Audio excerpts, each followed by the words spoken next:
Hey, this is Bruce Boudreau, and you're listening to Empty Betters with Nick, Mack, and Harrison.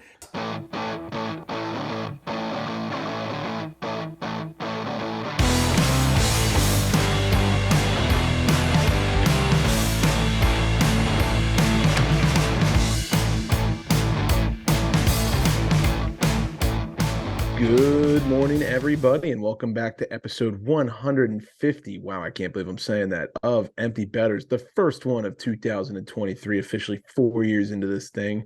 Feels good to say that. I'm going to toss it across the screen to my co-host, Nick Manella. What's going on, buddy? Dude, happy New Year, boys. It's good to be back. Good to get 2023 rolling here. I wish it was under a little bit better circumstances, but we'll dive into that in a little bit here. Yeah, we currently got the USA versus Canada game going on for the World Junior Semis. Obviously, you can tell the vibes are maybe a little low. Not really going as we expected. Definitely not going the way after we thought it would go after the way it started. So we'll get into that near the end of the episode. But now I'm going to toss it across the screen to my other co-host up in Wisconsin, Mac Vogel. What's going on, my friend? Doing good. Can't complain as always. I could, but no one would listen, as the old cliche goes. Nick, I can't help but notice you're not wearing the sunglasses. I'm not, boys. We are officially 2020 in both eyes now. 2020 and 2023. How about that? 3 years too late, but we'll take it. Yeah. I can pretty much do everything now. Rub my eyes, touch my eyes, and like shower and everything. So that's great. Oh, like humane things. That's cool. Yeah. Yeah, exactly. It's nice. It's nice to be able to be a person again. It's good to That see rocks. those beauties back in action. Oh, yeah. Congratulations. Thank you. Thank you.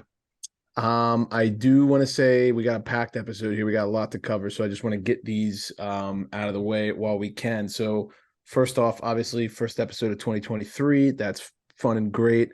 I want to give a shout out to one of my old coaches here. I've been in contact with him, and I want to make sure I don't forget this, so I'll read it now. One of my old coaches, Bo Leslie. He owns, I think he runs a company called Northern Roots. It's a hockey, I guess, training company, you would call it. He is running a tournament up in New York on March 4th called the Charity Classic. All the benefits go towards Breast Cancer Foundation, the I Rise Above Breast Cancer Foundation. If you're interested in signing up for this hockey tournament, you can DM us for details.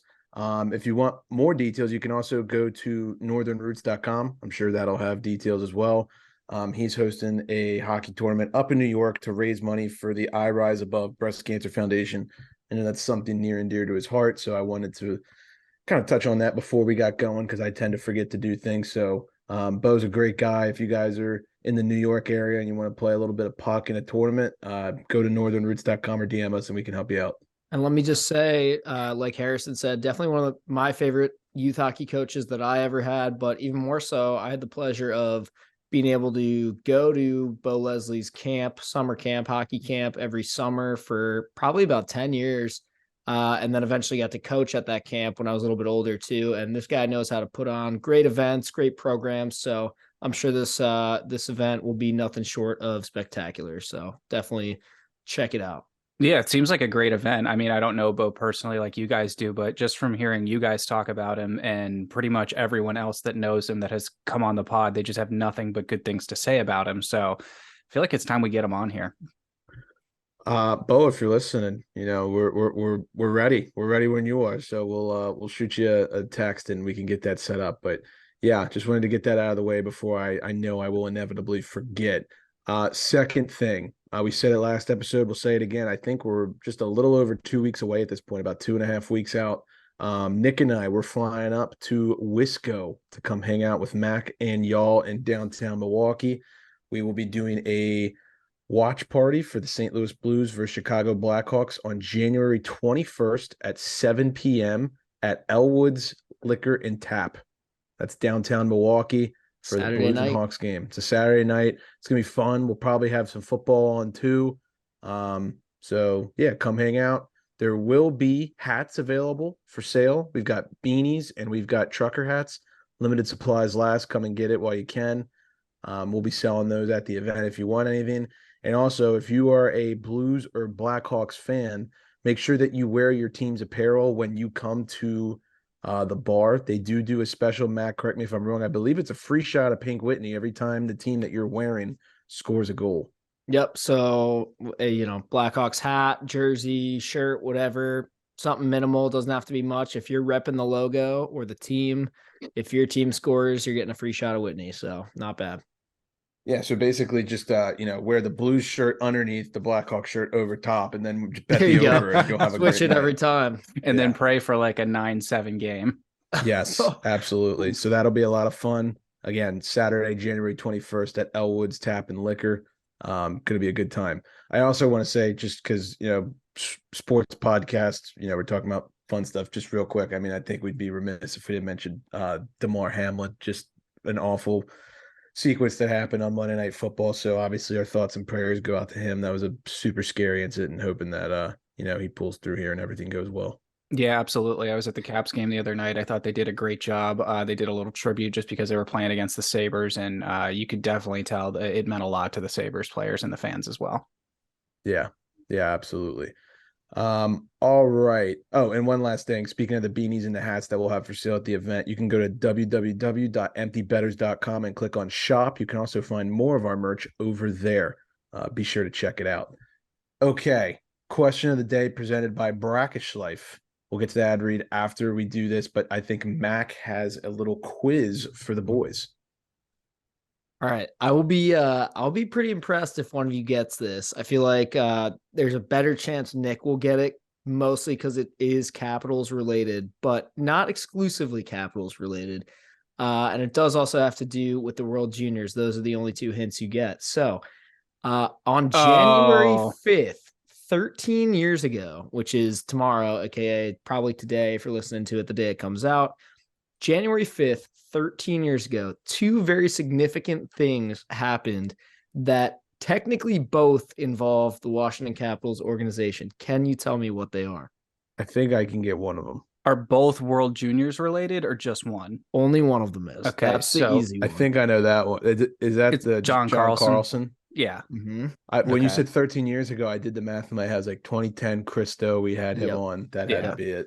Yep. So that's the easy one. This Okay. it's funny that this one comes to us from my dad. So shout out to Mike Vogel for that one. But this one, it kind of blew my mind when he told me that these two things happened on the same day. Is this we traded for Oshie this day, right? Nope. Oh, fuck. Is it a trade? No. I mean, 2010. Is this an Capitals. OV thing? Uh-huh. Okay. I don't know. Nick, that's all you. 2010. So I'm thinking like well before we were anywhere near like I was a goals number freshman in high school. 600. Like That's creepy. we're not even at 500 yet, right?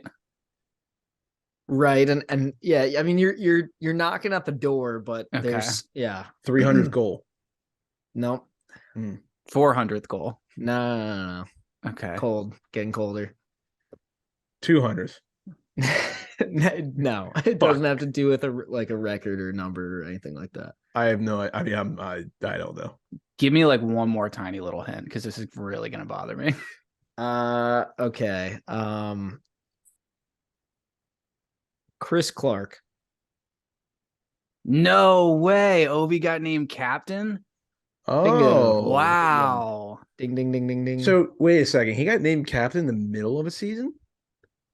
I guess so. I mean, yeah, because we traded Chris Clark. Yes, and, that's what it was. That's what it was. And we traded Yeah. Clark and Urchina, if I'm not mistaken, right? And I think we got didn't we get Chimera or something? Yep. I think that was that trade. Sent him quote to me on that Columbus, one. right? Yeah, I think so. Yeah. Interesting. That was a good one. Anyway, yeah. Very good one. I got one for you guys too. I got a little quiz. I saw this on Twitter. Thought it was fun. There are currently 1, 2, 3, 4, 5, 6, 7, 8 players left in the NHL as of right now that do not wear a visor.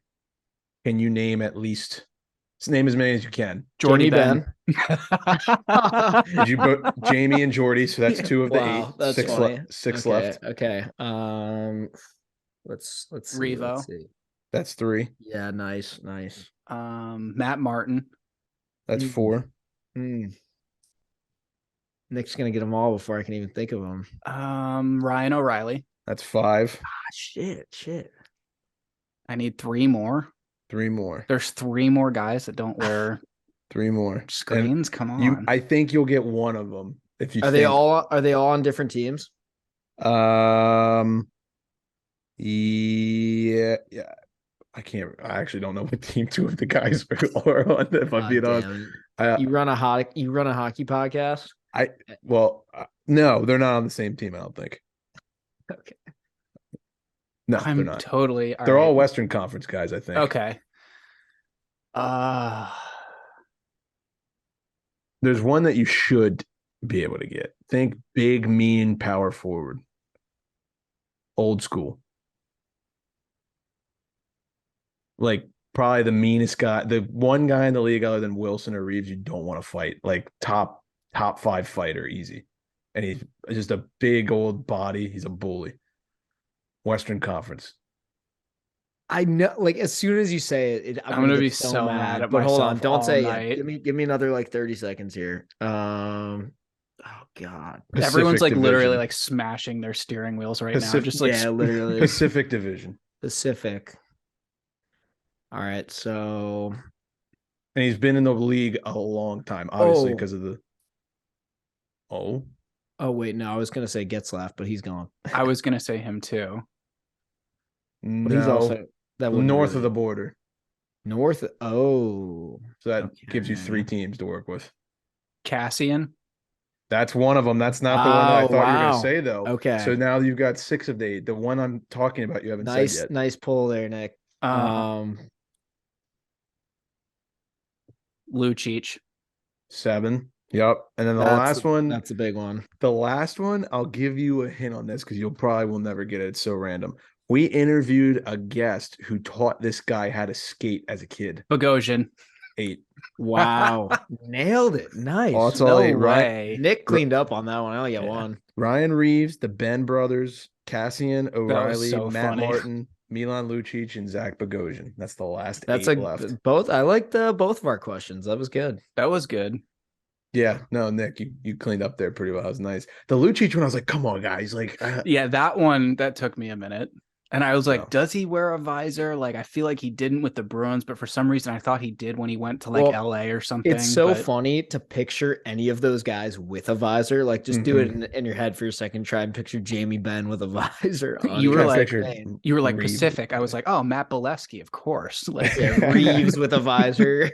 Yeah, Reeves with a visor doesn't fit. But, no. Those little quizzes were brought to you by our sponsor, Brackish Life. If you're like us and grew up on the water and outdoors, then Brackish Life is perfect for you. It's got a wide selection of gear from UV shirts to hoodies and hats. It's Real Bay apparel made by Real Bay people. Head to www.brackish.life today to check them out. A little salty, a little fresh Brackish Life. Nick, I think you hung out with Mr. Brackish Life over the New Year, did you? I was going to. I was actually right across the street from his house, but unfortunately we didn't get the chance. I think he was involved with some other plans. So Kyle, sorry we missed you at that one, but everyone at our party had on Brackish Life stuff at some point throughout the night. So, everyone was looking good and comfortable at the same time. Saw that on the IG story. Very nice marketing over there. All right, let's get into the league news. Let's start off with one of my favorite topics, the Winter Classic. What a fun day that was, right? It's January 2nd. The New Year's getting kicked off, Fenway Park. It's a perfect day for hockey. It's just a wonderful time. I really enjoyed watching the game, except for the fact that it started at 2:40 p.m. Eastern time instead of 2 like they put it on the TV. Also that, the Penguins lost, and we'll talk about that a little more. And then Kenny Albert, just making shit up out of his ass. I don't know where any of that came from, but we'll talk about all of this and lay it out. So first off, I got to ask you guys, did you watch the game? What'd you think of the overall venue and the production value as a whole? So I personally did not. I was watching the Canada Czech Republic World Junior game because that I just couldn't take my eyes off that one. It was so good. But I did see some of the scenery. I will say first and foremost, I am not a fan of the fake snow. Me neither. I will agree with that. It looks weird with green in the background, but I agree. I also I understand that Fenway Park is historic. And I understand that this is basically going to be a Boston area beat off circle sesh exactly what for it was. the entire day. And I'm fine with that. I'm not going to tune in for it because I get enough of that at home. But yeah. Mac, what'd you think? Yeah, I watched most of it. I had to duck out towards the end, but the Winter Classic, I think we've talked about this exact thing on the pod before, how it's kind of lost its charm, and that's in a huge part to the stadium series being a thing and there being other outdoor games throughout the year. It just feels a little less special. But that being said, I was excited for it still, and I enjoyed kind of watching some of it. I shared the same annoyance that you did, that I was like, okay, it's 2:45. Why is this game not started yet? It's ridiculous. Like, I don't care. Whatever, do whatever you want, but just say the game starts at 2:30 then, or what? Like, I'm okay with 15 minutes after the build time, but when you're getting close to an hour, that's a little annoying. It's too much. Also, it's like the Super Bowl. What was the first pitch puck thing or whatever? I'm sorry, that was stupid as fuck. I love Bobby Orr, but that was dumb as hell. Well, it was a ground ball right to Veritek. And I was like, what was you think Bobby Orr can sauce at the age of whatever he is? Seriously, I was like, what? No, don't do this. And they couldn't even lift the puck back then, guys. Come on. Yeah. It was a strange, I will admit that was a little cringy. I also was wondering why, and maybe they asked and he declined. You bring out Bobby Orr, shouldn't you bring out like Lemieux? Like have two legends, one representing each team? Wouldn't that have been fair? But it was now it's a Boston beat-off session, just like Nick said. It absolutely was. I think I heard more about the Green Monster in 45 minutes than I did in my entire 26-year tenure. Speaking of like the Beantown beat-off session, as it will be known henceforth, what was your thoughts on this little like pregame outfit nonsense that seems to happen before every outdoor game now, where like the players are dressing up like Red Sox players from the 20s? I thought that was kind of funny. I kind of dug it. I was with it. I'm just like, I don't get it. Like, well, they're at Fenway. I mean, I thought it was a little cheesy, but it's a little cheesy. Corny for sure, but it was pretty funny. I would like to know whose idea it was. That's for sure. If it was, I would like it more if it was like, if it's the players, then that's great. If it's like someone telling them to do it, that's a little cheesy. But that must have been brutal for Charlie McAvoy being from New York. So true. I didn't even think about that one. Yeah. Also, one last thing I'll say about it, and this one, might not even be accurate. It might just be like a bias of what I ended up seeing. But on Instagram, just seeing some people that were like at the game, some of the seats that I saw that people were at, and I know this happens at every one of these because you're watching a tiny hockey rink in a giant stadium. It seemed like it might have been worse than normal as far as like how good you can see from the stands. Like I saw a lot of people with seats that like weren't like bad in terms of like you're not in the nosebleeds. Like they probably paid a lot of money for these specific tickets and they're like, oh my God, Winter Classic. And they pan to the rink and you're like, no, that's their view. Or like you're watching the whole thing on the video screen. Like good luck. I also don't know why they keep doing it in baseball stadiums. It's like, at least if I'm in a football stadium and I'm up high enough, I can kind of follow what's going on. But like if you're in the outfield, like let's say you're front row in the outfield, you're essentially looking like at eye level with like the dasher board. Yeah. And you're like far, like there's, that's garbage. I agree with you. I hope that the one in Carolina is better because like I've said before, I'm attending that one and I really don't want to have a terrible view. Yeah, I agree with all of that. It was decent. I mean, the NHL always does a decent job, I feel like, except for maybe like the Anaheim LA one. That one was a little weird, but I will definitely echo it does not have the same sparkle that it used to when it was just the Winter Classic. They got too many outdoor games now at this point. They need to chill out a little bit. The first one was the best one. I mean, let's be real. I know it was the Penguins. I know the Penguins. That one was sick. But like, even I can admit. The Penguins one and the Leafs Red Wings one was really cool too. Even the old school ones when there was like Flyers Rangers with Mike Rupp and Briere, those were all great. The Caps Penguins one at Hines Field was awesome. That was good too, minus the weather. But Caps Blackhawks one that was good. Yeah, that wasn't bad. I don't know. It just feels like it's not what it I think used to they be. just don't do a good job promoting it either. Like there were tons of people that just did not know that was They had no happening idea. that day. Yeah, And they- I had there people. were also a bunch of people on Twitter confused, being like, "Wait, it's on January 2nd? What the hell?" And I'm like, dude, they've already done that like 4 times where it hasn't been on New Year's Day. Like, I don't know what you've been paying attention to for the last couple of years, but like anytime it falls on a Sunday, they're not going to compete with the NFL. Like, You can't. Yeah. Well, to summarize, Kasperi Kapanen put the Penguins up 1-0 in the second period, I believe. They were up 1-0 going into the third, and then they blew it because Jake DeBrusk, I believe it was Jake DeBrusk, scored both goals to beat the Pens, then fractured his tibia, and now he's out for 3 months. So, do you think that fun. goal by Kapanen raised his trade value? No, he sucks. We all suck. The whole team sucks. Thoughts on the uniforms, man? Huh? Thoughts on your uniforms? I want True, to hear. we're a Jersey pod. We haven't even talked about the unis. Holy shit! That was a wonderful Jersey matchup, in my opinion. Really like both of them. You know where my butt is going to be, right? The yellow helmet. Yep. But I will say, will say it was not as bad as like when they do the yellow helmets with the yellow jerseys. I thought it actually like worked for this one. I had beef with was the yellow, or wait, yes, what was it? The socks for the Bruins. I can't remember. The jersey was black and the socks were yellow, or vice versa. Yeah. But either way, I was like, why are you? And I get it because the sleeves were sort of striped in that way. But I was like, do candy cane, man. Like, just make it the same. Make it the same thing. Yeah. I also kind of like the meth bear on the Bruins. Oh yeah, the meth bear is good. Yeah, I like both jerseys a lot actually.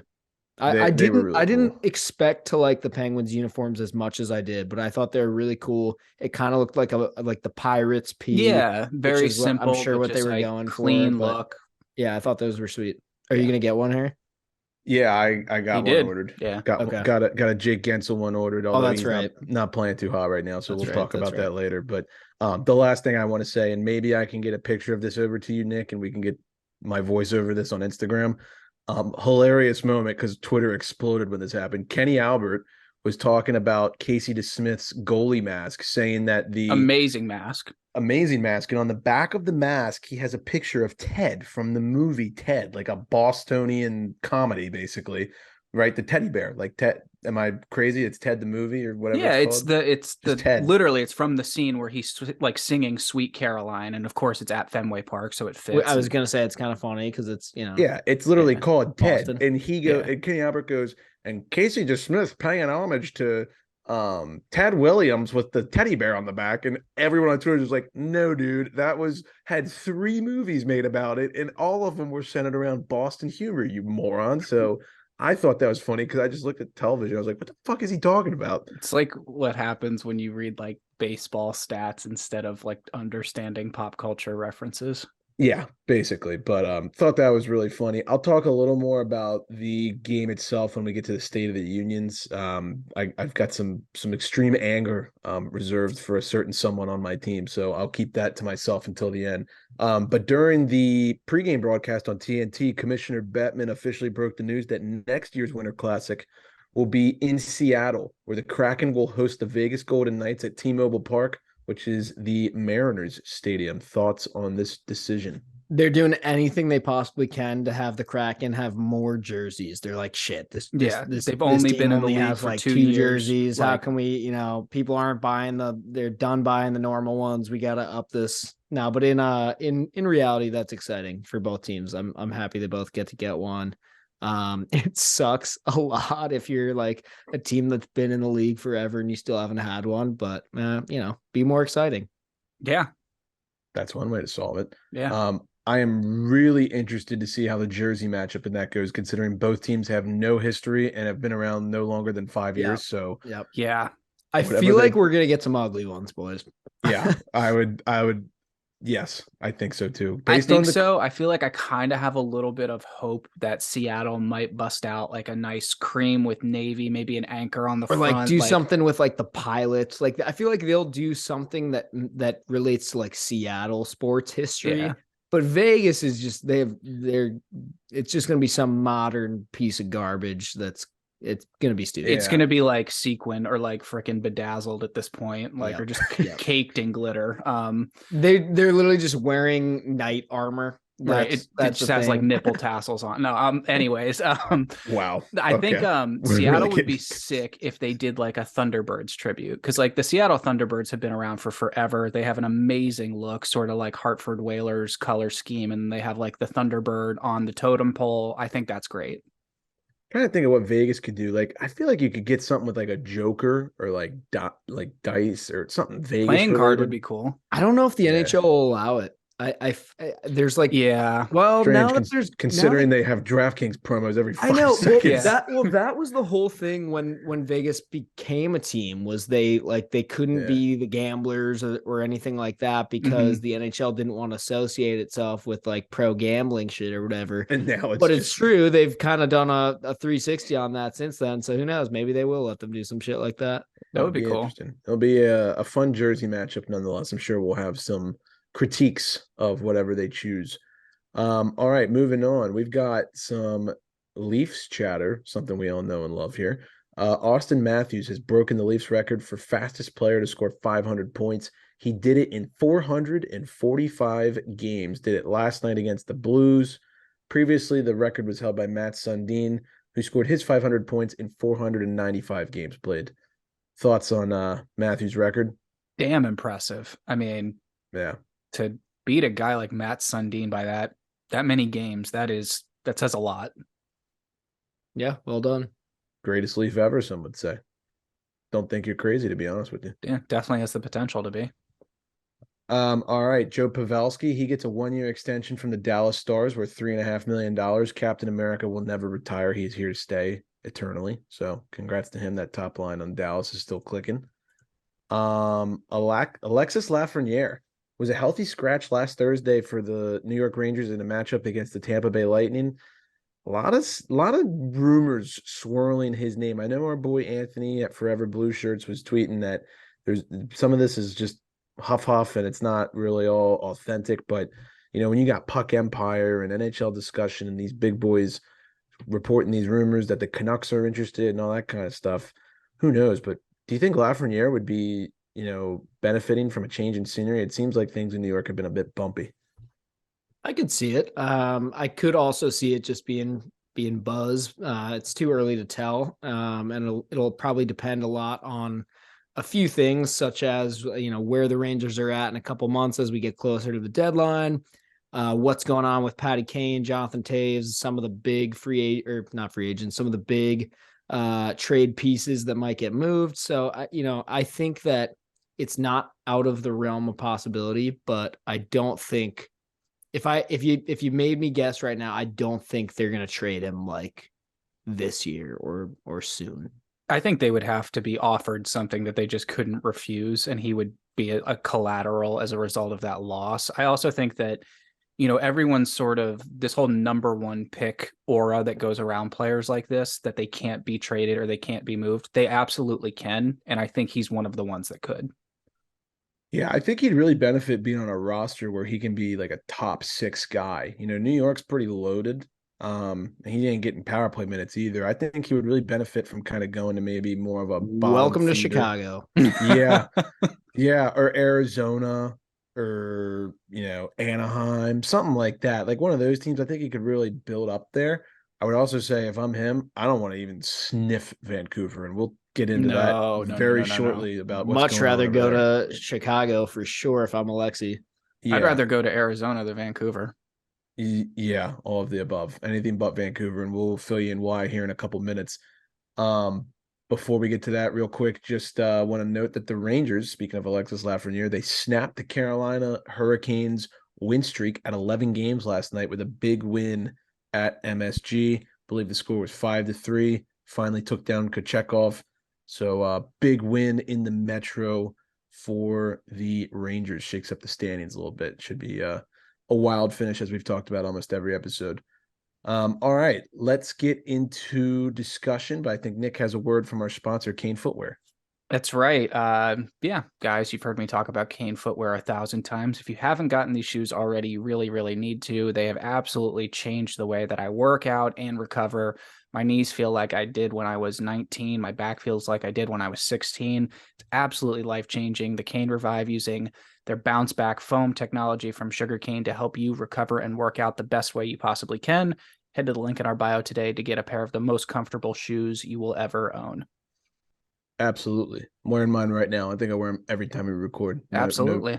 No exaggeration. So go check the Kane footwear out through the link in our social bios, and that will help support us. We appreciate it. Wait a minute. You wear shoes when we record?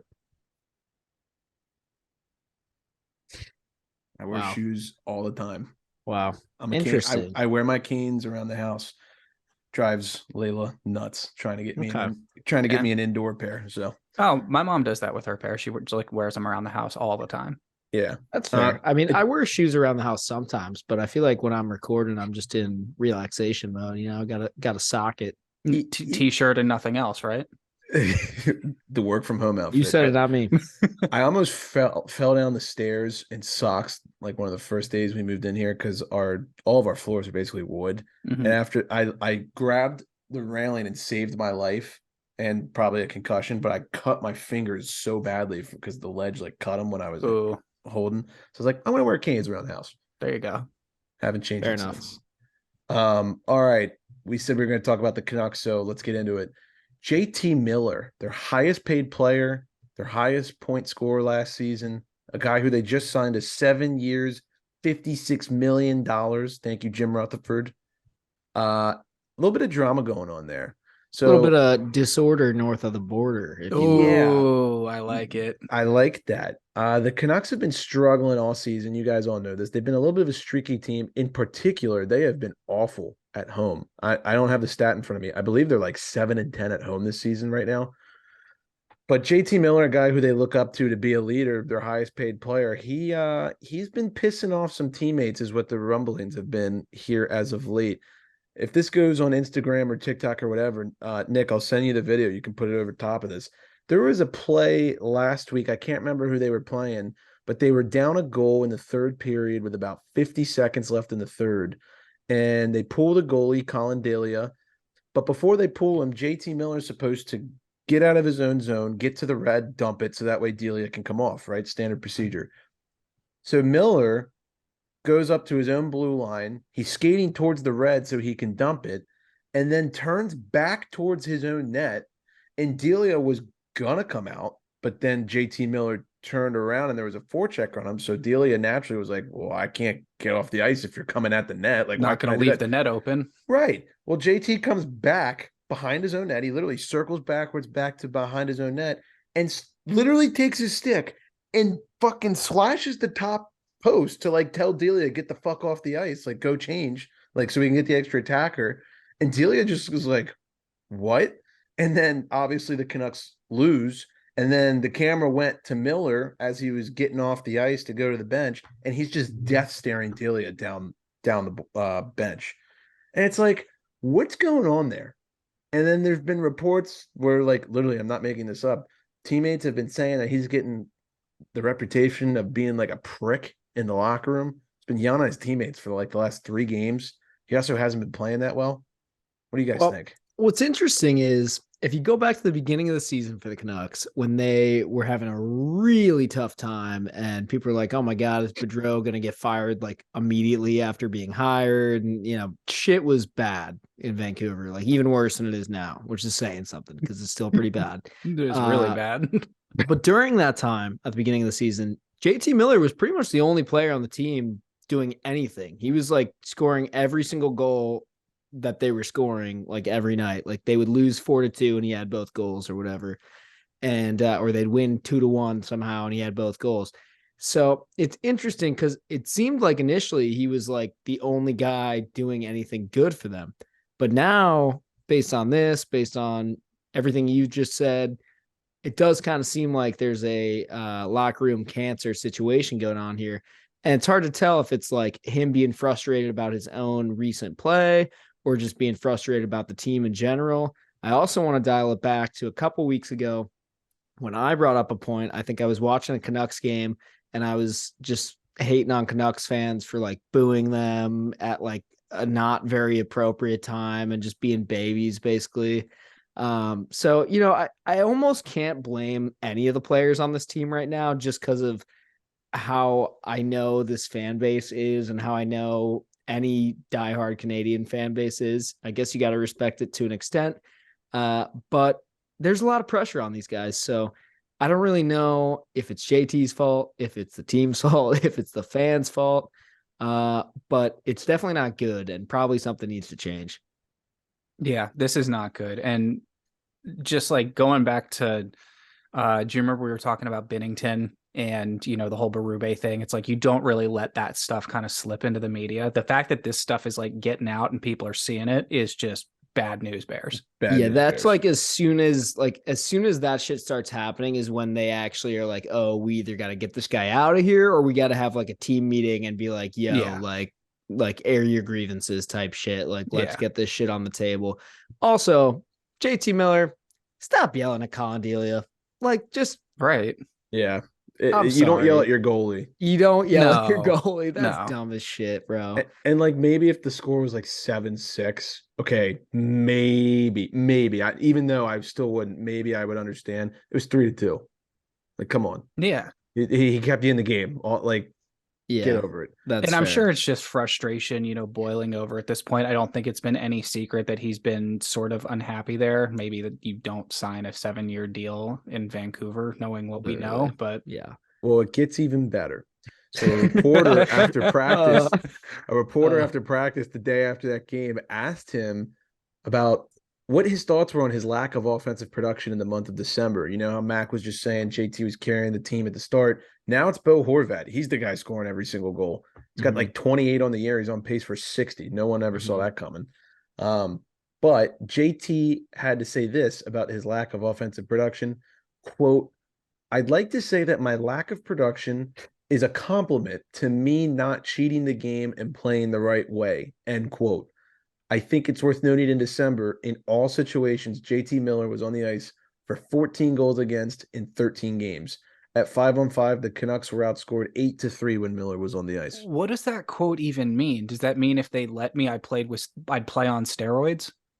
I think he's saying like he's not cheating up the wing, like try and get breakaways or something. But I'm like, dude, like just own it. Yeah, I gotta be better. Like us as a team, we gotta be better. That's what you say. Yeah. You could have easily just given the cookie cutter answer and no one would have cared. Give the classic like sniffs after every word, hockey post game. Yeah, you know, and we just gotta be better. Bang bodies, you know, 4 lines rolling all night. The Laviolette, we're working through some things in the room, you know. It's like so cliche, but it pisses people off, but it's also amazing. Like, because it's just so funny. It's so funny. But yeah, things are getting a little testy up in Vancouver, so it should be interesting to see how this all unfolds. Also worth noting, they are in the Bedard sweepstakes as of right now. So if I were them, I'd strongly be considering just tanking. But maybe they engineered this little self-sabotage by the GM.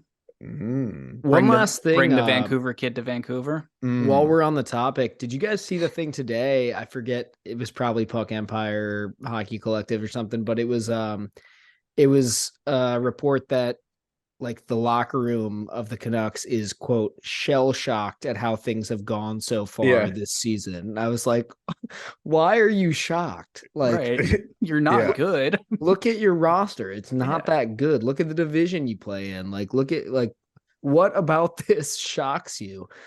You know what's weird, by the way? Quinn Hughes scored his first goal of the season like yesterday. Yeah. It's January. That's crazy. Yikes.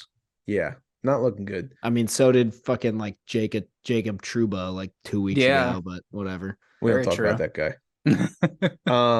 All right. Let's also get a little love over on the Eastern Conference. We're talking a little bit of wild card potential. We got the Sabres, the Red Wings, and the Senators, who are all starting to kind of heat up, and it's putting a little bit of pressure on the Metro teams who currently hold the wild card spots. As of right now, that would be the Islanders and the Penguins. You know, the Caps and the Rangers have been kind of teeter-tottering in there as well. Could soon be the Devils if they don't pick it up. You know, I know we said before the season, Mac was very big on the wings. And I think I told him I was very big on the Sens. And I don't think there was an official bet, but I think I said, I think the Sens will finish with more points, and you disagreed and went the other way. And now they're both tied. I think they're deadlocked at 40 points right now. So, out of these three teams, the Sabres, the Wings, and the Sens, do you think any of these three guys realistically have a shot at making the playoffs? I just want to say we're both smart, first of all. We're both smart. That's exactly what it means. I think if the Sens can find a little Cam Talbot, Anton Forsberg magic, you might not be able to count them out. But I said the Wings as well going into this season, so I'm going to stick with them.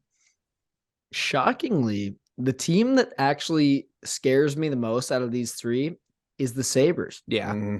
I mean, this is coming from a Tage. Caps fan who just lost to the Senators and the Sabres in the last week or so. But the Sabres, man, I mean, the goaltending situation is a little suspect. However, Ukko Pekka-Luukkonen, I think that's his name. You nailed that. I know. I just laugh because it cracks me up every time. He has looked pretty good at times this season. So I really think the bigger problem for them is the defense. Cause I when they put up like the lines and the D at the top of the screen when a game's starting, I was looking at that when the Caps were playing the Sabres the other night. And I was like, all right, straight up, is this a good team? And I'm looking at the forward lines. I'm like, yeah, pretty good. Line 3. Okay. Not bad. Fourth line, decent. They get to the D core. And I was just like, who? yikes. Like, Yeah. That's where the issue is. Yeah, I mean, Luukkonen, I feel like is giving them a chance to win most nights, and we all know that Craig Anderson can lock it down when he needs to for the most part. He can win games. Yeah, so I think if anything, Sabres, if they're still in this position in a couple months, should try and add to their decor. As far as the Wings and the Sens, I stand by it. The Wings are a better team. However, with how things have been going for them this season, they've had a lot of just like things happen to them that are sort of out of their control, injuries, the whole situation with Frana. I would probably lean towards that the Senators, they might finish ahead of the Wings in the standings just because of all that now. So I could see it. And I do think you're right. I think the Sabres are probably the best team, or certainly the hottest team out of these three. Yeah, I think to put it into like college terms, like let's play a little fuck, marry, kill here. Oh, I like that. I'm gonna kill the Wings. They just haven't looked good to me. And they're a little beat up, and they just inconsistent. They just got smacked by the Devils tonight, 5-1 on home ice. It's just like, what's going on there? I don't know. So I'll kill the Wings. I'd probably fuck the Sabres just because Tage, like, it's like, oh, it's Tage right Thompson. Because you want to hook up with Tage Thompson. Yeah, Talk, Skinner, like they got the guys who are streaky. They're the young guns. They're flashy. Probably marry the Sens just because I feel like they're out of the three teams the most consistent, dare I say. They got some veteran leadership there. All reliable. I think they have the best core too. It's like you look around some of the pieces that they have, like guys like DeBrincat, Kachuk, Shabbat on the back end. I don't really think you can replace a guy like that. That's the most tenured Senators player right there. Right? So yeah. We should do a fuck, marry, kill Sabres, Red Wings, Senators on our social. That would actually be pretty funny. That would be a good one. That wouldn't get contentious at all. No, not at all. You got a Canadian team, this Buffalo, which is just a crazy sports market, and then Detroit, who's a hockey town. Yeah, I can't see anything that goes wrong. Nick, you have this next one. I think I saw it. Why don't you explain a little bit? A lot of internet buzz about there was a picture released after the 9-2 ass blasting that the Caps dished out to the Montreal Canadiens. The Canadians were on their mom's trip. For those that don't know, sometimes NHL teams will do a mom's trip, a dad's trip. They usually do them once a year where all the players' parents, follow the team around for a couple road games. So there's a picture released of all the Habs players' moms getting a picture with Ovi. And, everyone on the internet is like, oh, Ovi's so savage for this. Like, oh my gosh, imagine beating a team 9-2 and then taking a picture with their mom. It's like, no, they're hockey moms that have a chance to get a picture with one of the greatest hockey players of all time. Of course they're going to do it. It's pretty funny though. Is it crazy that all the milestones, right? I witnessed one, all the milestones, all the records, everything. And I'm like, dang, Ovi really is like an incredible like player, like one of a kind, blah, blah. It wasn't until I saw this picture and like started to process it and like what was going on. I connected the dots of like you just said, I'm like, oh wow, I guess they asked to take a pic with him after because he's like so good and important or whatever. Yeah.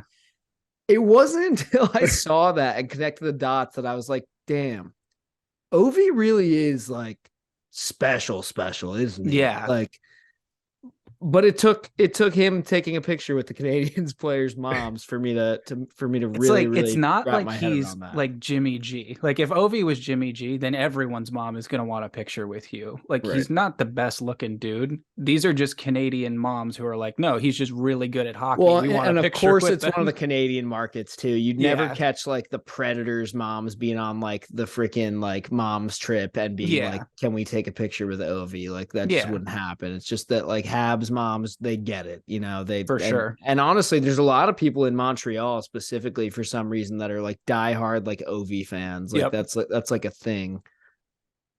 Interesting. Let's talk some Calder race. Obviously, Matty Beniers is leading rookies in scoring. He's right now the odds-on favorite to win. But Pyotr Kochetkov of the Carolina Hurricanes, goaltender, he's making a run for first place here, I would say. I'd say right now he's probably the runner-up. He's got 15 games played, and in those 15 games, he's posted a .928 save percentage, a 1.94 GAA, and has 3 shutouts. Who do you think will take this trophy home in the end? I've got a little bit of a conditional thing going on here. I do too. I think the conditional thing, I don't know if this is yours, but it really comes down to what the Hurricanes goalie situation looks like. I think, you have Ronta, you have Anderson, and then you have this kid, and you're kind of going, all right, someone's got to move here. And I think the ceiling for this guy is a lot higher than it is for the other two. Yeah. I don't know. Call me crazy. We could see one of them move at the deadline. I'm predicting that Ronta will probably get dealt at the deadline, and I would think that Anderson. Okay, this is coming from a guy that's got Freddie Anderson on his freaking fantasy team. I drafted the dude. He's been there the whole year because when he went on IR, they were like, "Oh, it probably won't be that long." It's now been like 2.5 months, and I'm like, "Okay," but they just told me he's coming back next week, so at this point, I'm hanging on to him, but. My point here is I've been typing in on Twitter, Freddie Anderson, like every week to see what the update is. And all I can see is Canes fans on Twitter being like, when Freddie Anderson comes back, don't start him. Pyotr is the truth, like all this stuff. And I'm like, dang, okay, wow. I mean, I guess I know how Canes fans feel, but if I had to predict, I feel like when Anderson comes back, they'll probably kind of like split time for a while and then like see who kind of emerges. Yeah, I would think that's the case. If you had to get rid of one, I would think it would be Ronta. It would just make the most sense. But Kochetkov has shown he can play, and people are acting like this is something new. He was really good last year in the playoffs. I don't know if people remember. He was that very series good. against Boston. That's right. He was I remember really that. Yeah, he was really good. So they might have found themselves like a little. I'm not going to compare them because the Rangers just won last night, but maybe like a poor man's Igor. Young Russian goalie kind of comes out of nowhere. It's like, what? And he's just really good. I mean, He's a gamer, man. He is a gamer. And personality too, right? he's playing playing for a great defensive team as well. So it's a good formula. I would say if he remains the number one goalie, I think he'll end up beating out Beniers for Calder. I completely agree. He would need to play like 25 games or more. Yeah. I'd say maybe even 30 maybe or 30 or 35. more. Those are monster numbers through 15. I mean, a 928 save percentage and a 194 GAA in the Metro. Yeah, Ridiculous. Honestly, you're right. He needs to play like 30 plus games to even be in contention. I mean, and credit to Beniers. I mean, the Kraken are in the playoff picture right now, so good for him too. Yeah, who would have seen that coming? Nobody. All right, let's get to some updates around the league and the gambling segment. But before we do, I think Mac has I copy and pasted that wrong. I think Mac has a word from our sponsor, SharpRank. Yep. If you're not following us on Sharp Rank yet, you should be. And if you don't have Sharp Rank yet, you should definitely go ahead and download the app. Sharp Rank created the first ever sports betting ranking system that ranks bettors on one leaderboard that anyone can dominate, even you and even us, couple of clowns on the Empty Betters podcast. So go ahead, download the app, start placing your bets. It's not even real money unless you want it to be, depending on what state you're in. But yeah, you're just choosing teams, picking plays, and keeping your record, seeing how you're doing. So it's a cool way to track your bets or just play for fun, whatever you prefer. And yeah, shout out to Sharp Rank for sponsoring all our picks this year. Absolutely. I still can't seem to get above like rank 30 in NHL. I'm stuck. And I've been trying so hard, but we'll see. See how One that step goes. forward, two steps back. Yeah, It's been the tough name of when the a game. lot of those guys that are on there like don't really bet hockey all that much. They just hammer like Lightning minus 260, Lightning minus 300, Like Vegas. once a week, and they Yeah. get it, and it's like, ah, cool. Yeah. Yeah, I definitely agree with that, but I'm hopeful. It's been a tough season gambling wise. I think everybody's been kind of beat up a little bit this year. It's got a much different feel than last year. A lot of comeback wins, like a record rate. Unders were hot there for a while. Nobody's really pulling away. I mean, it's just been a strange, very strange gambling year, I would say. All right, 3 stars of the week from last week. Philip Forsberg, of course, because I traded him to Max Fantasy Team, so why not? Second, Let's go. Second, Eric Carlson, and third, Antti Ranta. As we just said, that the Kings should get rid of him. So fun. That's that for 3 stars of the week. Let's get into the gambling segment here real quick. Just a couple broad things to keep an eye on. Obviously, you want to follow all of us on Twitter to see our picks real time, but these are just some trends. The Calgary Flames lead the NHL this season with 31 games where they have 30 plus shots on goal. Why is this important? I'll give you 2 reasons. One of the things I've been seeing on Twitter a lot that's getting very popular is goalie save props, over under on saves. If you have a team that's playing against the Flames, they shoot a lot. Maybe you take the opposing goalie to have over the amount of saves. Yeah. There's one way to look at it. That's a good one. And they're not like, I wouldn't necessarily peg them as like a team that pots a lot of those. No, not necessarily. And then I would also say shot on goal props for the Flames. If you want to look at some guys over there that, are middle of the pack in terms of shots, they probably all have like a very similar amount of shots, maybe not one clear-cut winner like San Jose and Timo Meier, like not one of those cases. Like every guy kind of gets a bunch of shots, gives you good value. This is a wild stat. I can't believe I'm saying this. It is January 4th of the NHL season, and the Boston Bruins have not lost a home game in regulation. So there you go. The Penguins had a chance. The Penguins had a chance to do it, and they couldn't. So yeah, Bruins in regulation is always a decent bet when they're at home. This next one comes to us from our good friend Mark Corderaro of the program, who was texting me at 10:45 at night, just randomly with this bet. And I was like, what the hell is wrong with you? The New Jersey Devils to miss the playoffs right now is plus 660. He thinks that the Devils will tank. Take it. I love this.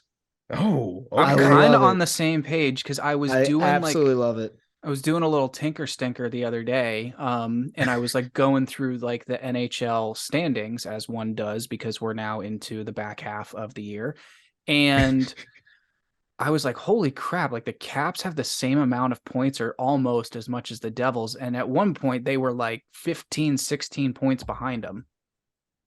What's Mac looking up here? No, he's taking the bet now. Oh, okay. There you go. Yeah, the Devils to miss the playoffs plus 660. Nick, I like the explanation there.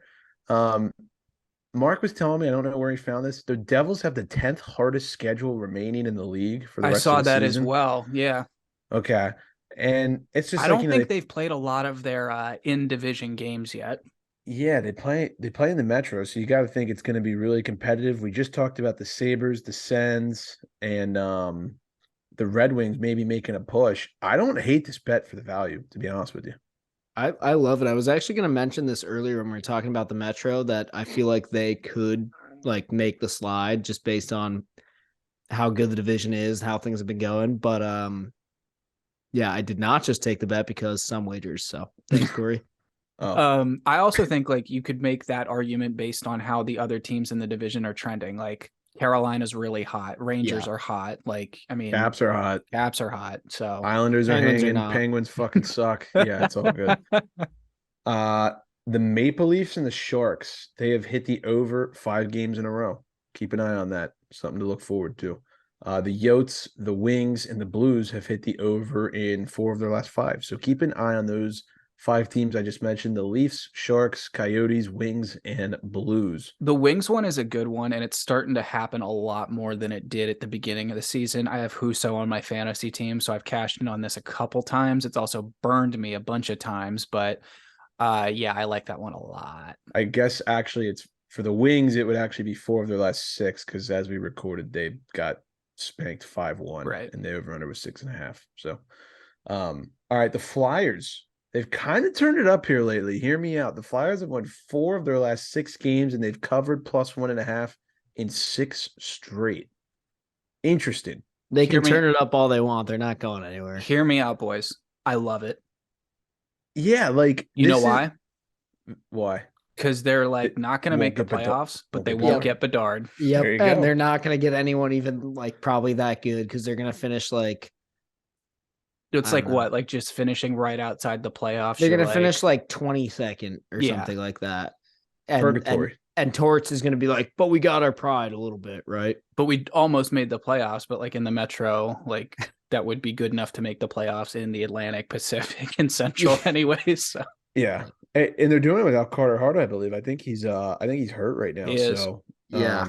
shout out to the Flyers. I mean, not saying this for Bedard reasons, but more so you can get them at some fat values lately. I mean, +200 on the money line almost every night unless they're playing a bottom feeder. So keep an eye on that. I mean, put it this way, with their coach, Tortorella, he is every single night he is going to be barking at that team to like go out there and try and win. So it's really never a terrible idea to like try, especially if you're like up a little bit of money, to just sprinkle a little bit, maybe half unit on the Flyers with that Yeah. value. But yeah, don't hate it. Absolutely. The Sabres, they are 4-1 in their last 5. If you were to bet a unit in the past 5 games, you'd be up 4.8 units on the Sabres. So you definitely want to keep an eye on them. They're a great value bet. I think against the Caps last night, they were like +145 and Yep. they won in an OT. So that's a pretty nice price for the Sabres. Keep an eye on them as underdogs. Injuries. All right. I should really name this segment the St. Louis Blues, but I'll get to that in a second. Tristan Jarry left the Winter Classic in the first period with a lower body injury. Timetable to return is unknown. Yeah, I'm fine. Don't ask. Ryan O'Reilly, he's out for 6 weeks with a broken foot. Vladimir Tarasenko will be out at least 4 weeks with a hand injury. Torrey Krug is out at least 6 weeks with a lower body injury, placed on long-term injured reserve. We're not stupid. We know what that means. The Avalanche. Joe Sakic announced that the captain, Gabe Landeskog, is nowhere close to returning to the action yet. But luckily for the Avalanche, McKinnon is now back in the lineup. Hefty injuries for the Blues here. Yeah. Who put up That's- 6 on the Maple Leafs and Samsonov last night. They did. I mean, it's just like those two guys are so huge to that team. I know they have other weapons. I know, Bob, Tom, Kyrou, whatever, but oh my goodness. Yeah, your captain, your best goal scorer, and your number 1 defenseman all going out is pretty rough. Yep. that's very tough. Is that like, would you guys say that's like nail in the coffin for them?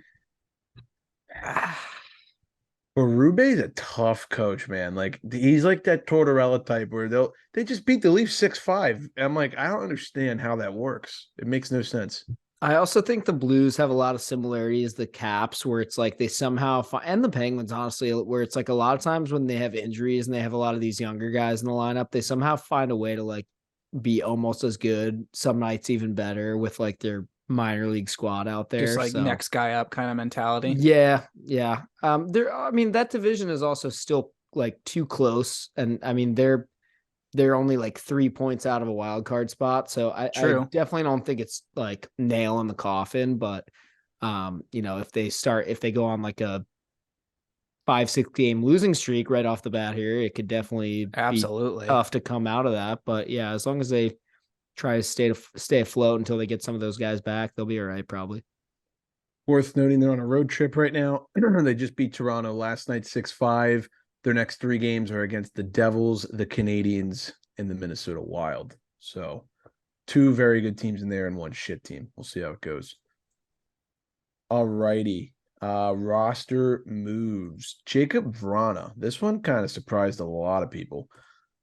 He was placed on waivers by the Detroit Red Wings yesterday. He actually cleared waivers earlier today. I think a lot of people were saying his cap hit scared some teams. I'm not really sure, and I don't want to speculate because it's not my place, but what I heard is that they think his conditioning is going to take longer than 14 days, and they figured that his salary cap was too large for most teams to take a hit on. So they placed him on waivers so they could have his conditioning stint be qualified for over 14 days. I don't know how that works. So I think like now that he's cleared, he can either go to Grand Rapids or to Detroit. So I don't know. I would assume they're going to have him do his stint with Grand Rapids. But I was also reading a bunch of things that said that they did not expect him, like you were saying, to get picked up on waivers. But a lot of people are going to start calling about, maybe the Red Wings retaining like $2 million of this cap hit. Yeah, I think I could totally see that. I mean, I was reading some really weird comments today being like, oh, this guy's never going to be like a regular NHLer again, which to me is insane. Like, I feel like he's still so young and he's done enough in his career that I think there's plenty of teams that would take a chance on this guy, especially Nick, like what you said, if bring him home, if a team was willing to make a deal with them and they'd retain like a couple mil or something, then all of a sudden you get him at like 2 or 3 mil. That's not bad at all. The first thing I said to my dad, I was like, this has Penguins bullshit written all over it. That would suck. That would suck so much. I wish, dude, that would make my day if we got Jacob Vrana. But we can't have nice things in Pittsburgh because Ron Hextall's an idiot. The Rangers extend Jimmy Vesey. Finally finds a little bit of a home here. He's been a suitcase since he came in the league, it feels like. He got a 2-year deal with the Rangers, so congrats to him. Let's move on to the State of the Union. We'll talk some Caps and Pens, and then the last topic, we will talk about the World Juniors, a.k.a. the Connor Bedard Circle Jerk. All right, you go, Nick. Yeah, so Caps have looked good. They had that 4-zip win over the Rags. They fell to the Sens in overtime. That was another game where the Caps were up by 2 and then ended up going to overtime. And when that happens 9 times out of 10, I feel like they lose the game. Mac, correct me if I'm wrong here, but not wrong. Followed that up with a great one. I mean, I did not expect this at all. New Year's Eve, 4 p.m. game, Habs coming to town. That's usually one where the Caps are either like narcoleptic in the first period or drunk. And they ended up just shit pumping them 9-2. Another Ovi Hattie. I mean, just tack that on. He had 13 goals in 15 games in December or something ridiculous like that. Now the loss to Buffalo. I was at this game. I have never seen a team turn the puck over more in person than I did that night. It was like they were playing like bumper pool in the neutral zone. I'm just like, what are you guys doing? But they were down, 3-1 at one point. They find a way to get back into the game. They go up 4-3. Then it ends up going to overtime. And the second they took that dumbass penalty in overtime, I was like, it's over.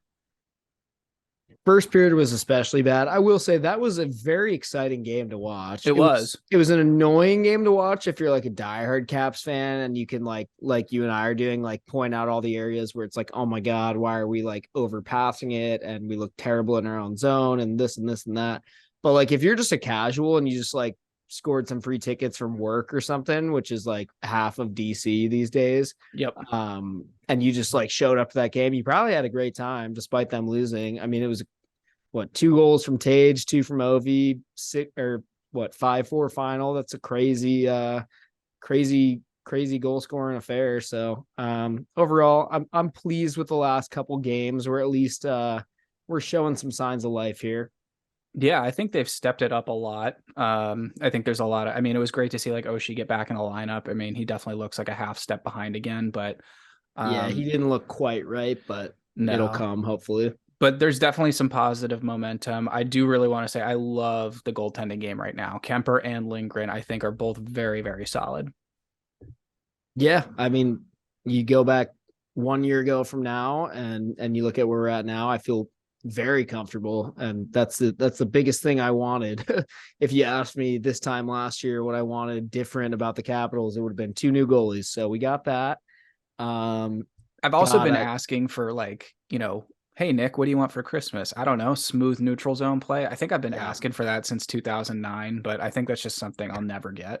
Guys, I want Tom Wilson back so badly. I want him and Backstrom back so bad. I've been patient all year, and I'm just like, come on. And they keep just being like, oh, they're close. They're getting closer. And I've been hearing that for like a month now. And I'm like, dude. So like when? Soon. Very, very literally, soon. And then like today, they were like, oh, neither of them are making the road trip to Columbus because it's just one game, but they're really close. And I'm like, but they've been practicing in normal jerseys for like 3 weeks now. And I'm like, dude, just give me a number, man. Come on. Which, I get it. Like, don't rush them back. I like that they're like taking the approach. Al Koken said it last night with Alan May. Yes. I like that they're taking their time and really doing it right. There's no reason to like rush these guys back just to have to be on IR for another like month after that or some bullshit. But it's it's eating at me, and I'm ready to get those guys back. It's going to be lethal when they come back. I mean, you guys are hot right now, sitting third in the division, and you're probably the hottest team in the division, I would say, other than maybe Carolina. So things are looking good in Washington. The only thing that sucks, I think I read this on Puck Empire, John Carlson, that injury looks like it's going to take months is what I heard. Jesus. That's so I think we're looking a lot longer than shorter term here. However, Eric Gustafsson has been a machine this year, boys. Yeah. He is kind of stepping up in a big way, and there's still a lot of people on Caps Twitter, some of whom shall not be named right now, but a lot of people who are just really, really dogging this guy for no reason. It's like, if you look at his advanced analytics, this guy is, I mean, if we didn't have him, things could be very different right now. That's what I'll say. So I also will say, and he's scoring goals now too. He is, which is great, jumping up in the play. And like, that's what I was excited about when they got him. I was like, this is what this guy can do. Started off the year throwing some pizzas out there. I don't know, maybe finding a role in the team. It happens, whatever. But clearly has figured it out now. All of a sudden, he's having one of the best years of his career. I did say the other day, I was like, ooh, a love-hate relationship with an offensive defenseman. Where have I had this before, boys? Last quirky stat about the Caps was watching their post-game last night from Alexa Landestoy. Ovi has scored a goal in every game that the Caps have won the reverse retros. Yep. Something to keep an eye on. Also, am I correct that they like weren't even supposed to wear those on New Year's Eve, and then they just like did? I don't know about that one. So they didn't know they were going to wear every time I turn on the Caps. It's the reverse retros. I don't think it was on the schedule. I really? I'm not sure what happened or why they did like last minute, but it was not like, how they released at the beginning of the year, like these are the games we're wearing them for. Yeah, I don't think that one was on there. And, okay. And maybe they had like a giveaway or something to boost tickets. Yeah, or like maybe, I don't know, maybe there was an equipment manager issue or something. They didn't get the laundry done in time. True. Who knows? But I'm glad they did. I would like to see them wear them every night because those red ones should just go away now. Yeah, I think so too. I think it's time. And they're only going to wear the black one more time, I think, on in 10 days time now on the 14th. Lame. Yeah. The Caps next 3 games, couple cakewalks here. Jesus. Blue Jackets, Predators, Blue Jackets. So it's about damn time they have a cakewalk. Seriously, we were talking about earlier in the season how tough their schedule was. So look out, everybody. Merry belated Christmas. Let's move on to the Penguins. Bad, awful, bad, awful, bad.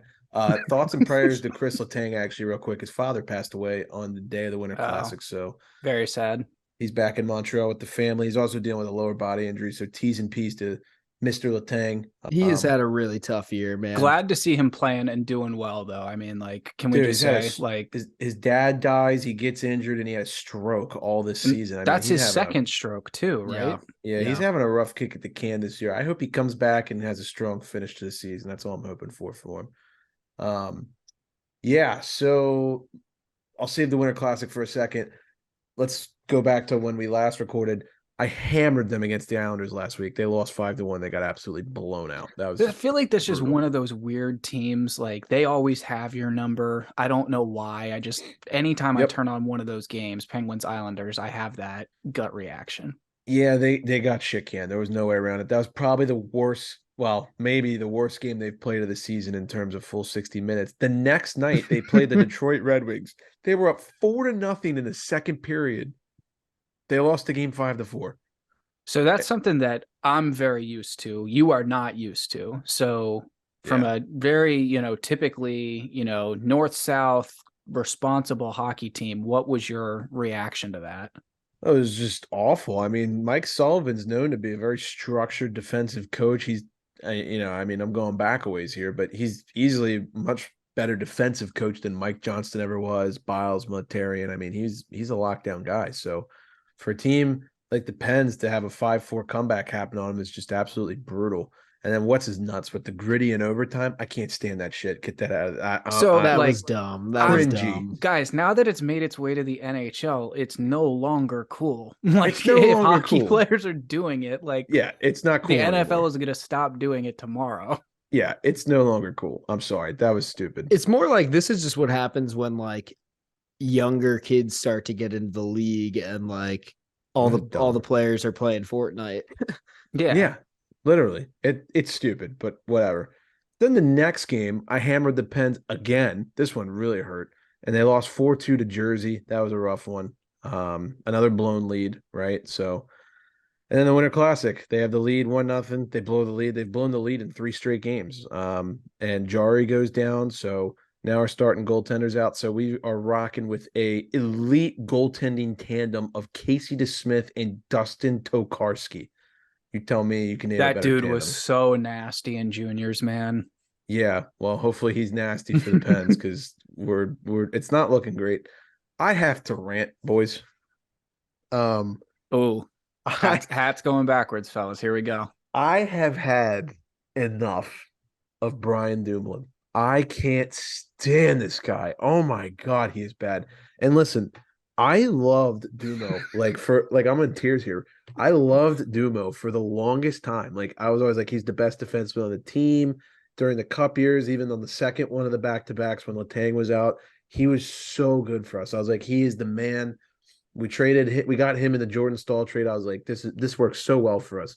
It has gotten to the point of like, how is he still even in the top 6 when you have POJ playing really good? I honestly think if Petrie or Letang come back, or even both, this guy's got to get dealt or fucking bought out or something. He was a -2 in the Winter Classic. He took the penalty that led to the first goal. He was in the box. And then, of course, once the power play ended, he took 2 steps onto the box like a fucking waddling penguin to try to get back into the zone, and they score. And then in the second one, Nick, I'm sending you the picture of this. He is laying down on the ice, looking back at Jake DeBrusk like this, just watching him cakewalk. It's like your dog looking at you coming into the kitchen at 2 a.m. just like laying down like, hey, buddy, what are you doing? Put the picture over my voice when this goes on a clip, because I'm telling you this is a clip. He's staring at the Smith backwards like a dog that's at the door looking at its owner like, can I please go out? It's like, no, it's cold and it's late. Like, God, he is so bad. He's the reason both goals happened. He's on the ice for every goal that happens against the Penguins. He sucks. I can't stand Brian Dumoulin right now. And I got a lot of respect for the guy. He's played some tough hockey for us over the years.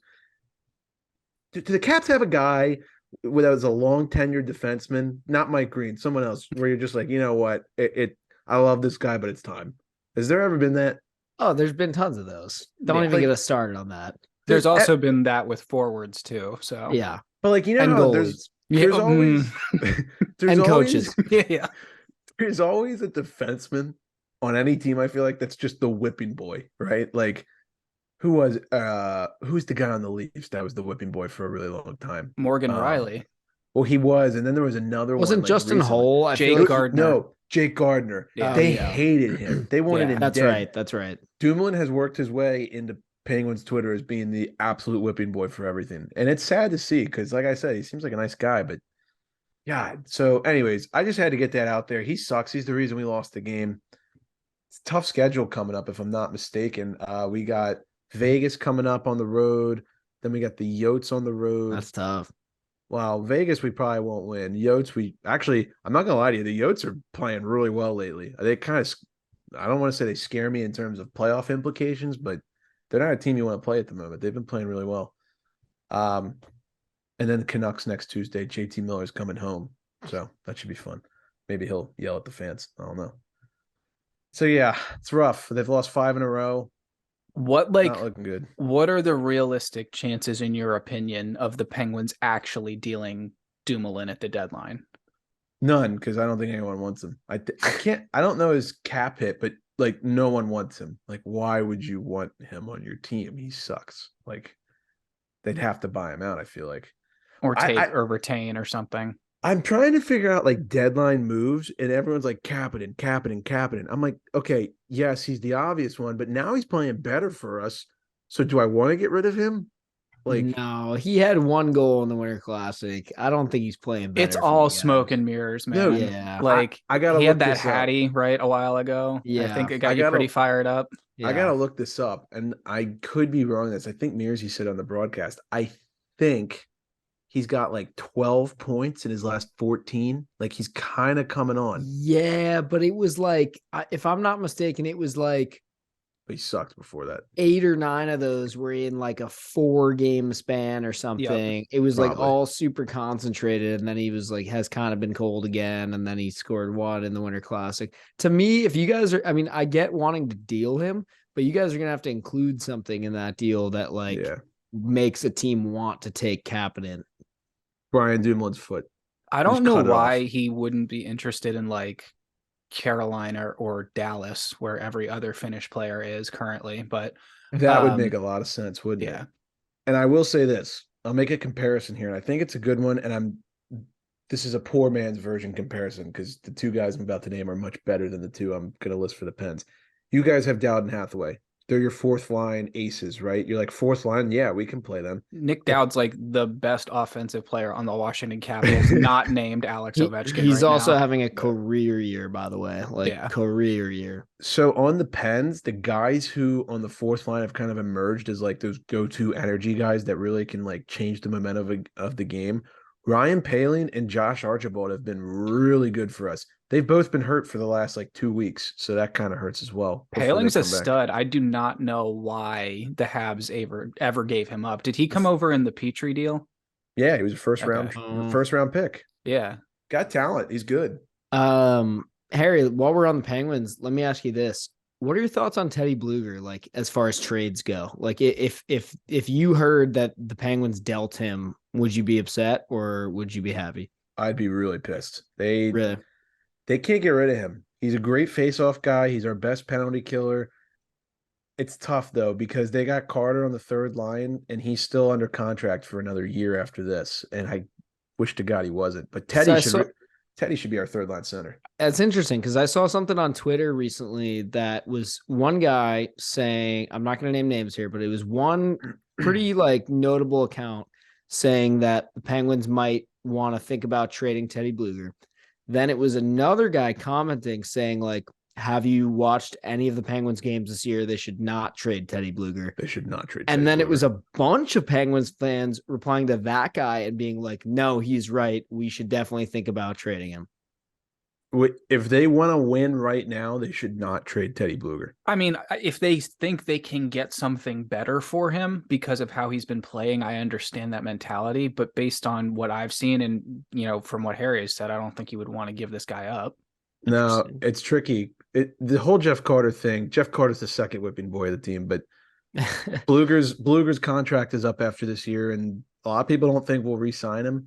But I'm like, how can you not? Like we really don't have many centers, so I don't know. This team kind of pisses me off. I hope they can right the ship here. There's a lot of injuries going on, and it's just a very streaky year for them. Like they started the year unreal, and then they lost 6 in a row or 7 in a row, and then they went like 14-2, and now they've lost 5 in a row. It's just like I need some consistency here, but I digress. I think everybody's done of the Penguins rant. Although the Brian Dumoulin part was hopefully funny for all you who are driving. Maybe you got a little chuckle out of it. New Year's resolution for both teams. Mine's get healthy. That's it. It's a good one. I think you could say that for the Caps too. I think maybe Wilson and Backstrom back. Clean up neutral zone, stop, turnovers. For our and power then play to fucking work.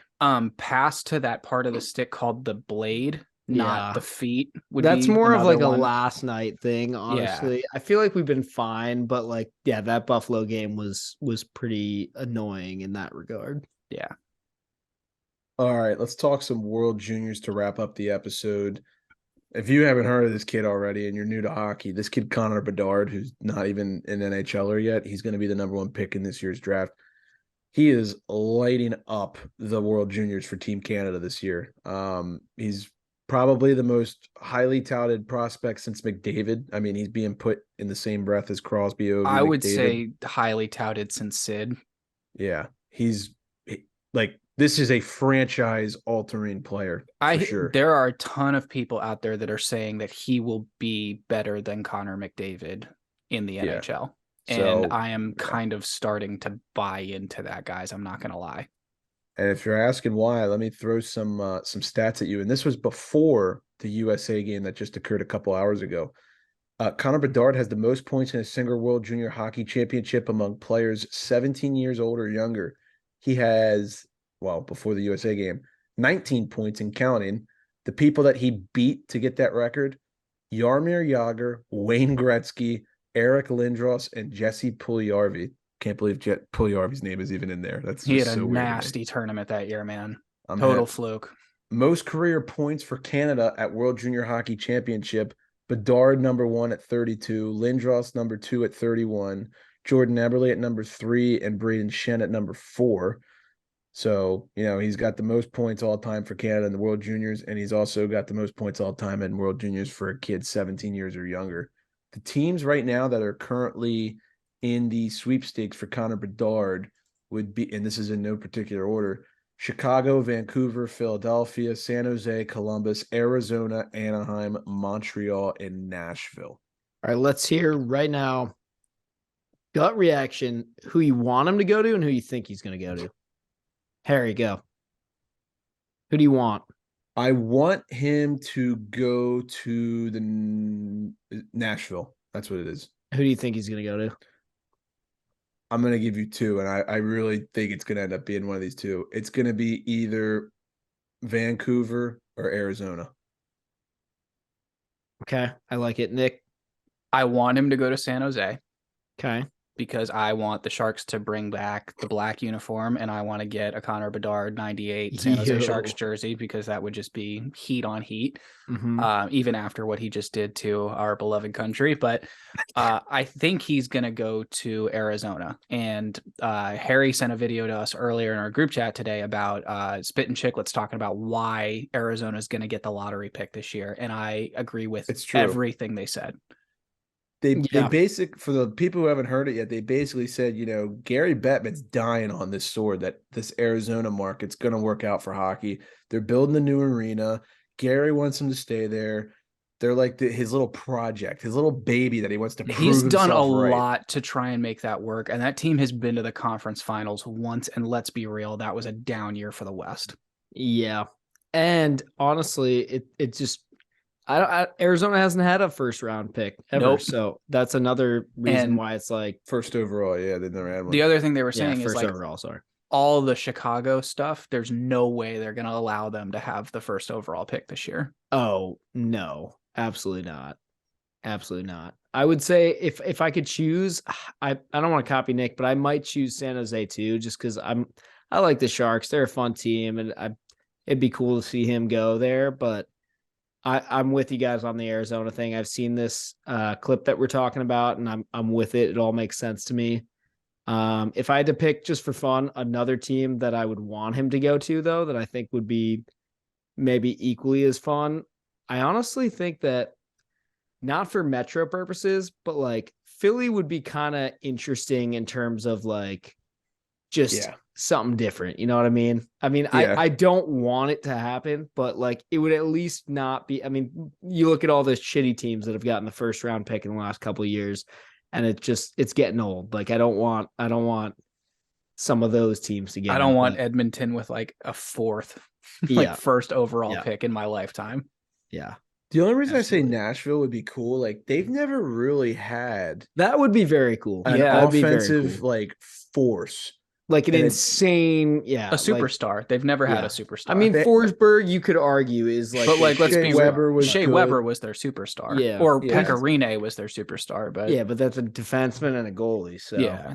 It's a cool arena. They got good fans. Like I think that would work well. But anything but Philly and Columbus, please. Like please, Yeah. just Also, keep- not Montreal. That is so boring. Holy Yeah, shit! I'd honestly be okay with Anaheim too. Could you imagine what that practice would look Oh like? my So- god! hear me out. Vancouver would like. Let's be real. That would bring the house down. That because he's from Honestly, Vancouver, right? There's a lot of like rumors being like they're just going to give the Canucks the first overall pick Wow. because he's from Vancouver. He's from That Vancouver. would be insane. Yeah, that would. So like That'd be I was nuts. thinking about this the other day. I kind of don't want that just because then the whole every Toronto player to Toronto like bullshit is going to start Yeah. again. Like the Stamkos, Tavares, McDavid, just Yeah, Bedard versus McDavid in the same division would be pretty nasty. yeah. I mean, make That'd be the cool. West better, guys. Come on. Yeah. honestly, holy shit! Yeah. About So, time. just to recap where we're at, we had the semifinals happen today. The Czech take down the Swedes 2-1, I believe in overtime, if I'm not mistaken. Yep, they tied Indeed. it up with like 30 seconds left, and then they win it in the last minute of overtime too. That's insane. And then Canada comes back from a 2-0 deficit against the USA to win, what was it, 6-2? Yep. Final score. So we got Canada versus Czech in the gold medal game. I That don't Czech know. team's good, guys. They are really playing well. Yeah, their goaltender's been really good in this tournament too, if I'm not mistaken. Same with the So- defense. Like David Jiricek is just playing out of his mind. Canada's going to win gold. Yeah, Oh, I was gonna say, absolutely. sadly, not well Yeah. enough. In Halifax, no chance. They win Yeah. that game. Real quick, there were some calls in this USA Canada game that I do want to talk about. Yep. Mainly, so there were 2 goals called back for goaltender interference. Now, I think that as a podcast, we can all say that the second one was probably the right call. Yeah. Little bit soft, I think is how I would describe it. Yeah. I want to Yeah. hear your guys' thoughts on the first one. Harry, you go first because I have a bit of a rant, and I'll save it for after. Well, I think it was bullshit. I mean, in a game of this magnitude, and I know some people say, well, it shouldn't matter. Like you should ref based on what the rules are and what happened. No, like you got USA versus Canada go to gold, and you're going to call ticky tack international rule shit like that. I didn't think it was goal interference. A lot of people didn't think it was goal interference. Our buddy Nick from Hockey Collective, who was Yep. just on the pod a little bit ago, he's Canadian, and he even I tweeted or Instagram, I can't remember. He said that's not goal interference. I think Rick Rowley said the same thing. He did. So when you got Canadians who are saying this is not goaltender interference, I think that should say it all. But you got a game in Halifax, Canada. And international rules just seem so soft, in my opinion, compared to NHL. They've gotten This is- a little bit better with making them symmetrical, but they are still like worlds apart. This is exactly what I wanted to rant about. It's just like, why do we have these differences, like drastic differences between IIHF and NHL rules like that? And like, because there were people arguing, being like, well, in the NHL, sure, it might be a goal, but like, this is IIHF rules, and like they called it by the books. And I'm like, okay, one, no, they didn't, because they read the rule on the TSN broadcast and it still didn't make any sense for what Yep. they were saying. They literally read the rule out of the rule book word for word, the announcers did, and it still didn't explain why it would be goalie interference. And number two, if these are kids that you want to be in the NHL, why are we treating them differently? Why do we Yes. have different rules? This doesn't make any sense. And I will never understand why it's called in a different way or why there's a different rule book. It's garbage. And it's just frustrating too, right? Because you look at the timing of that, it could have been a 3-3 game and we'd be getting a power play if they were wrong about the On goalie both. interference. So yeah, it's frustrating, but It's absolutely not goalie interference, guys. I mean, any way you slice it, that is the worst call I've seen since that Saints Rams NFC Championship game where they blew that pass interference call. yeah, pretty much. Wow. Pretty much. Throwback. Yeah. That ended the Saints franchise. It did. People forget. Hopefully this doesn't end USA hockey. Absolutely not. No, it's in good hands. I mean, despite this game, the USA's got some really good young guns coming up. Logan They had a Cooley good team. I hell like of that team a lot. It was a hell of a good tournament. roster. He did. The Minnesota boys really stepped up big time. I thought Augustine looked great in goal tonight. I don't think any of the 4 that he gave up, the 6, were his fault. I think they were just, it was Team Canada. Like you can only do so much. Score prediction for gold medal, Czech, Canada. I'm going to say 3-1. Canada takes it. I think the Czechs keep them tight, though. And let's not forget, they beat them once. Who knows? They could do it again. I'm going to say 4-1 Canada. 6-2 Canada. Wow, repeated tonight. Yeah, we'll see what happens. I believe the score from the first game was like 5-2 Czech. I believe you're right on that. Do we know when that gold medal game is? I'm assuming it's Friday night or something like that. That is a good question. Not sure. Off the top of my head, I'm not sure, but probably find that on Google, but whatever. Okay. Well, that just about wraps up the episode for us. Appreciate all of y'all listening. It is tomorrow actually at 6:30. So today when you're listening to this. The bronze between Thursday the the 5th. Swedes and the US will be at 2:30. Okay. Thursday the 5th is when the game is. So definitely keep an eye out for that. Yeah, thank you again for listening. We appreciate the love and support. As always, go check out our website, www.emptybetters.com. If you want to find our merch, you can click on shop. Just a reminder, January 21st, Saturday night at 7 p.m. Central Time, we will be at Elwood's Tap and Liquor in downtown Milwaukee. Come hang. If you want to RSVP, which you should, you can do that on a Facebook group, or you can DM any of us. The Empty Betters account doesn't matter. We'll get you logged in there. Really looking forward to seeing everybody. Is there anything else you guys have? No, hope everyone has a healthy and safe new year. yeah, we'll see you at Elwood's. Absolutely. All right, everybody. Thank you for listening. And without further ado, Class dismissed.